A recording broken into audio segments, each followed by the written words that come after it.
নমস্কার বন্ধুরা, ঘরোয়া রান্না সবাইকে স্বাগত। আজ আমি আপনাদের সাথে আলু দিয়ে ইলিশ মাছের পাতলা ঝোলের রেসিপি শেয়ার করব। এই রান্নাটা কম সময়েও হয়ে যাবে, কিন্তু খেতেও দুর্দান্ত স্বাদের হবে। আসুন দেখে নেওয়া যাক আমার আজকের রেসিপি। ইলিশ মাছ ভালো করে ধুয়ে পরিষ্কার করে নিয়েছি। দিয়ে দেবো পরিমাণ মতো নুন,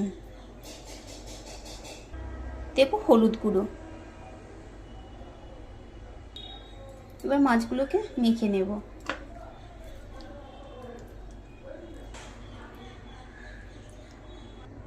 মাছগুলো নুন হলুদ গুঁড়ো মেখে নিয়েছি। আজকে কিন্তু আমি মাছ না ভেজেই রান্না করব।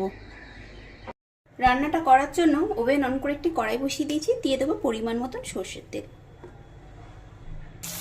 তেল গরম হয়ে গেছে। লম্বা করে কেটে রাখা আলুগুলোকে আমি দিয়ে দিলাম পরিমাণ মতো নুন।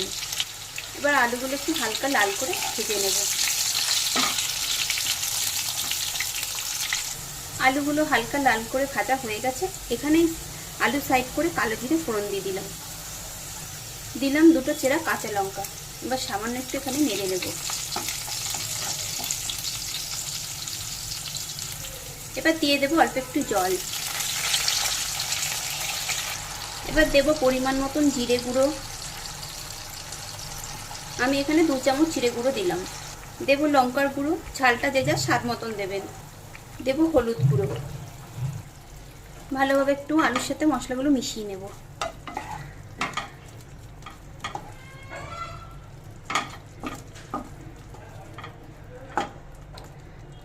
এবার এখানে নেড়ে চেড়ে মশলাটা একটু কষে নেব।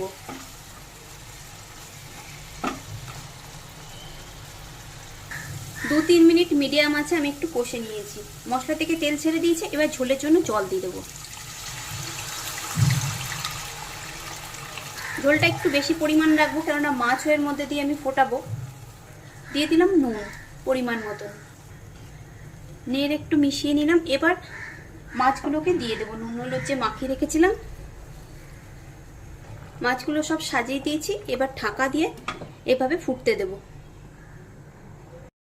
3-4 মিনিট পর ঢাকা খুলে নিলাম। আর মাছগুলোকে হালকা করে একটু আস্তে করে যাতে ভেঙে না যায় উল্টে দেব।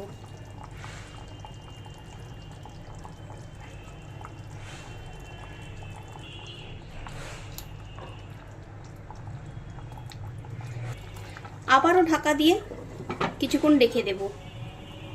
আর আমি এই সময় গ্যাসের ফ্লেমটা মিডিয়ামেই রেখেছি, যাতে টকবক করে ফুটতে পারে। 5 মিনিট পর ঢাকা খুলে নিলাম। মাছ সেদ্ধ হয়ে গেছে আর আলুগুলোও সেদ্ধ হয়ে গেছে। রেসিপি দেখে ভালো লাগলে লাইক কমেন্ট শেয়ার অবশ্যই করবেন। আর নতুন বন্ধু হলে বন্ধু হয়ে পাশে থাকার অনুরোধ রইল। রান্নাটা আমার কমপ্লিট।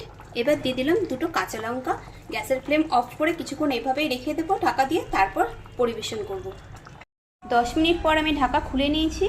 এভাবে একবার আপনারা এই রেসিপিটি ট্রাই করে দেখবেন। আশা করছি আপনাদেরও ভালো লাগবে।